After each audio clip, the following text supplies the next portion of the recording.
সাইদি সাহেবের মৃত্যুতে, নিজামীর মৃত্যুতে, মুজাহিদ ভাইয়ের শাহাদতে আমরা কান্না করতে পারি নাই।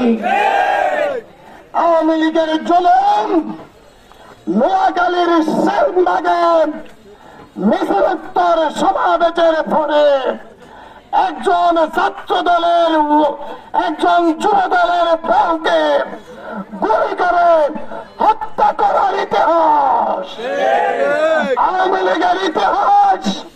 সংবিধানে বিসমিল্লাহর পরিবর্তে, আল্লাহর অস্তিত্বের পরিবর্তে, উলুহিয়াতের পরিবর্তে, ধর্ম নিরপেক্ষবাদের পরিবর্তে, ইসলামের পরিবর্তে ধর্ম নিরপেক্ষতাবাদের স্থান দেওয়ার ইতিহাস আওয়ামী লীগের ইতিহাস। একশন নারীকে দর্শন করে সেলফি করার ইতিহাস। এই আওয়ামী লীগ থেকে 16 বছর জামাত শিবির একদিনে 200 মানুষের খুন এই জমিনে বেড়ে দিয়েছে। আর তারা গুপ্ত সংগঠন হয়, ও মারে আর বলে গুপ্ত সংগঠন। খলিজা না খাবে, একটা খলিজার দণ্ড লাগে।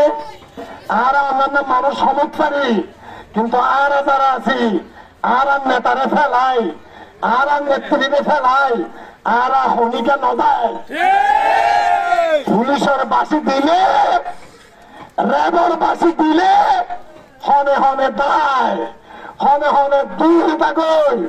আর বেশি ভালো জানি ঠিক না বেটে। গুপ্ত সংগঠন বলার দরকার নাই, আমরা গুপ্ত সংগঠন ছিলাম না। বাংলাদেশ ইসলামী ছাত্র শিবির এই মাটির সাথে, এই দেশের সাথে, এই তাজিদ তামাদ্দুনের সাথে ইসলামী ছাত্র শিবির বেঈমানি করে নাই, আগামী দিনেও করবে না ইনশাআল্লাহ। আমার বন্ধুরা, আপনাদের বিপদে, আপনাদের প্রয়োজনে, আপনাদের প্রয়োজনে, আপনাদের বিপদে আপনারা আমাদেরকে না চাইলেও আমরা ইনশাআল্লাহ আপনাদের প্রয়োজনে পাশে থাকবো ভাই।